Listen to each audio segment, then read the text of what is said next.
The Panasonic GH6 is finally here, and it is a hybrid micro four thirds stills and video camera, but really predominantly a video camera that takes stills.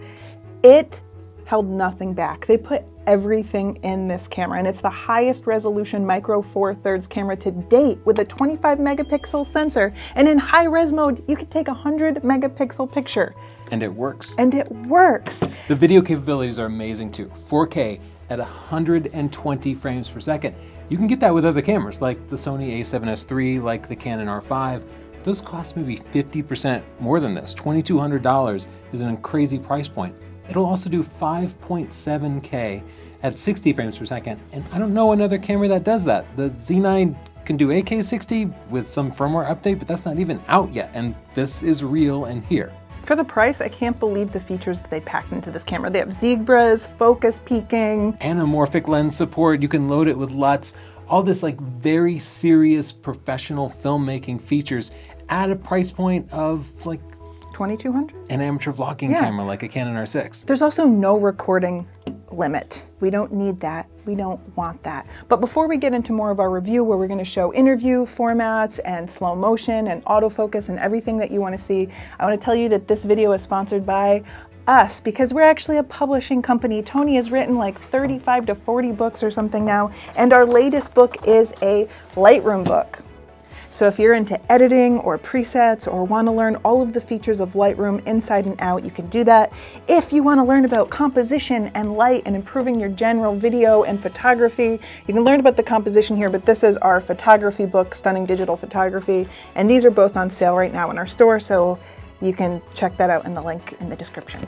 Both those include tons of video training. So if you don't like books and you just like watching videos, get them. It's worth it just for the videos alone. Let's talk about the autofocus, because it is improved in the GH6 from the G8.5, but one thing is that they did not move to phase detect autofocus. It is still contrast-based autofocus, what they call their Depth-from-Defocus system, but they're sampling at a higher rate, and we expect that to be better. But we're going to test it like crazy. I didn't even ask the Panasonic guys why they didn't switch to phase detect autofocus, but they volunteered it.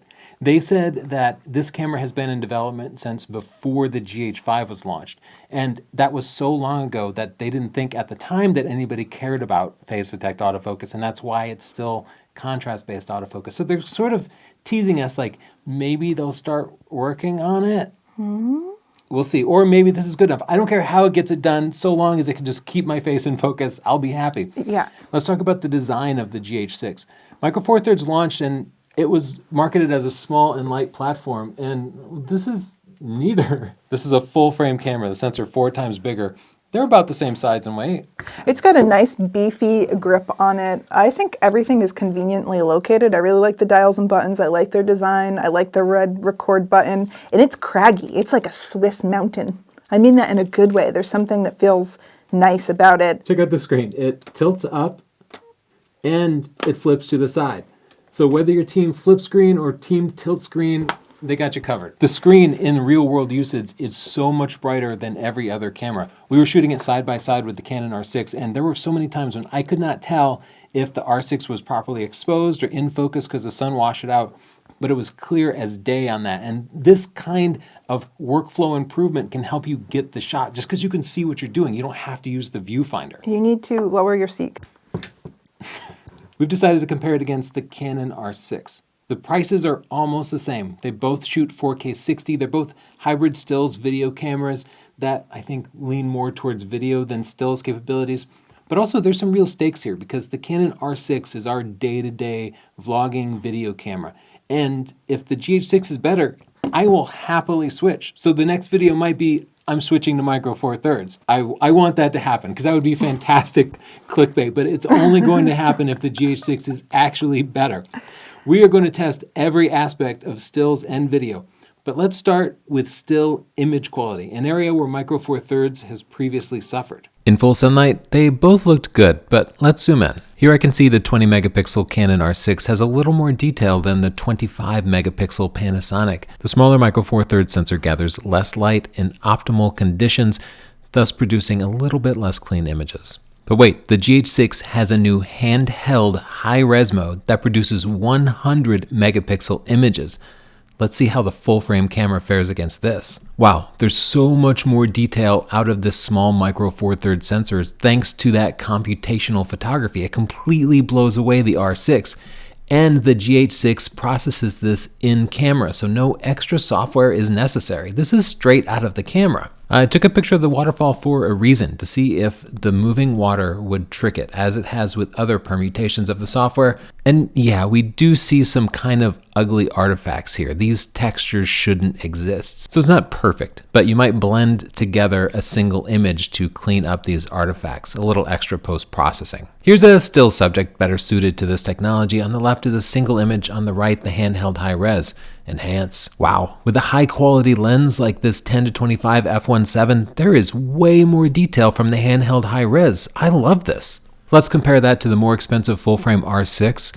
Look at the crazy detail the GH6 produced. Colors are better. There's more shadow detail. The R6 just looks mushy. Great job, Panasonic. It works amazing at night too. By combining multiple images in camera, the Panasonic is able to virtually eliminate noise even in low light conditions.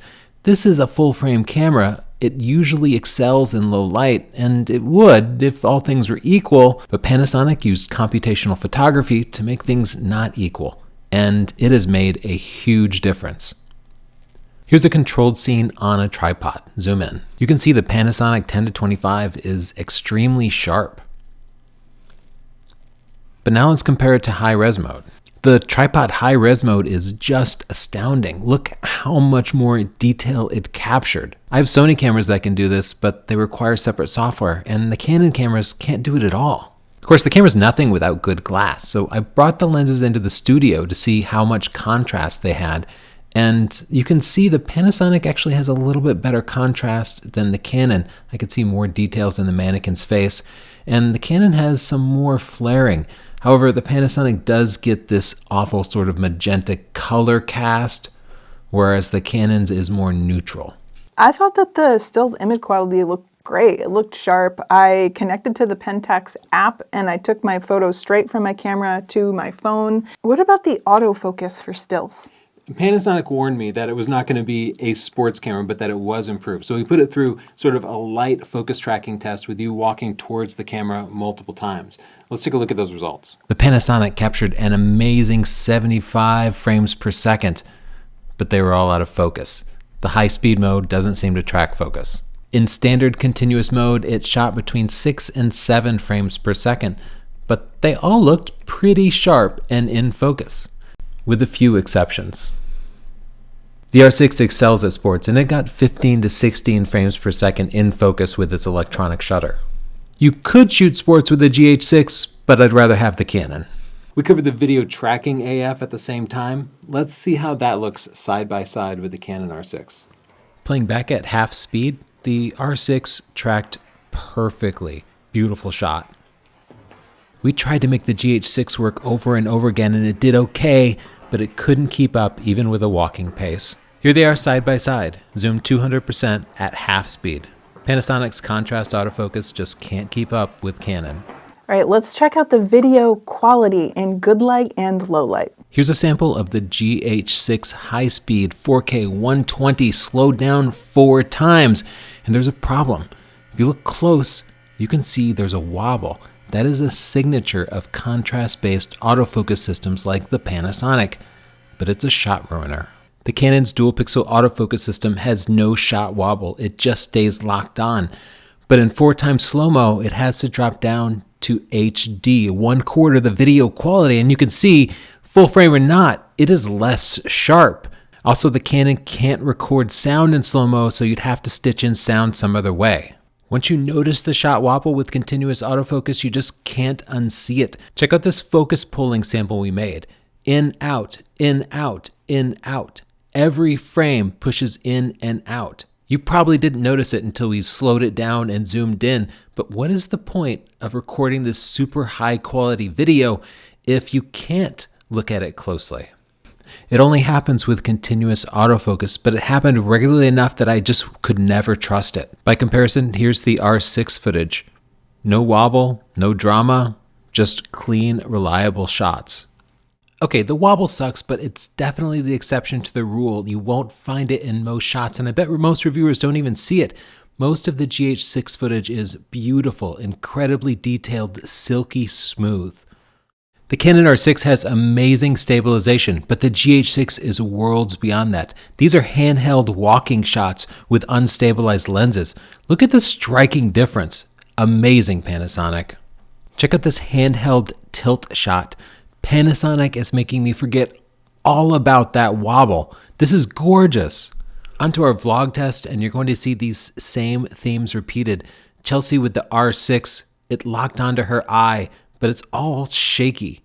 Here I am with the GH6. It's incredibly stable, but it never actually locked onto my eye, and the screen is too small and far for me to see that it wasn't in focus.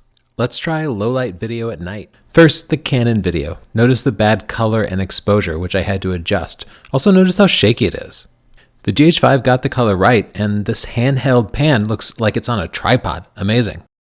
And lastly, we recorded a small interview segment to check out how that would look. And Tony, I grilled you with some pretty hard questions. You've been saying Micro Four Thirds is dead. How do you account for that? Well, first, it's an inanimate object, right? Like saying it's dead is a metaphor. But when you talk about a dead technology, you talk about a technology that's no longer innovating, that's no longer appealing to the mass market or competing in a broad way. I made that video in 2018 and I described... See that? The Canon just loses focus and wobbles in and out. And that has been my real world experience with all the Canon cameras, including the Canon R3. While the GH6 couldn't track a moving subject, it does a better job of locking in on an interview subject. 2018 was the year Canon and Nikon both entered the full-frame mirrorless market, so it was becoming very competitive. The overall market size was also shrinking dramatically, and Panasonic announced the L-mount full-frame platform, so one of the two big Micro Four Thirds players now was dividing their R&D budget in half. I predicted all these factors would come together to push out some of the players from the camera market, especially the Micro Four Thirds players. Why wouldn't you make that the title? I predict that Micro Four Thirds R&D is being divided too much for them to compete in the full frame market. It's just a suggestion. I'm a clickbait hack. That's all I can say about it. So let's wrap this up. The GH6 is an amazing camera. The best Panasonic camera ever. I think the best Micro Four Thirds camera ever.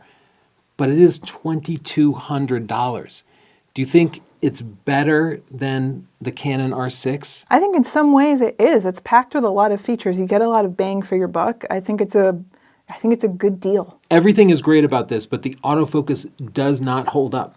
What does 5.7K at 60 frames per second matter if the background is pulsing in and out of focus like that? For things like vlogging, the fact that sometimes it just completely missed my face, that's kind of unacceptable, because we have had that happen with our old GH5s, and it's so frustrating when you have a shoot and then the whole thing is trash, because people will not tolerate things being even a little bit out of focus. Now, there are a lot of people saying, I never use autofocus. Great, you should get the GH6. It is made for you.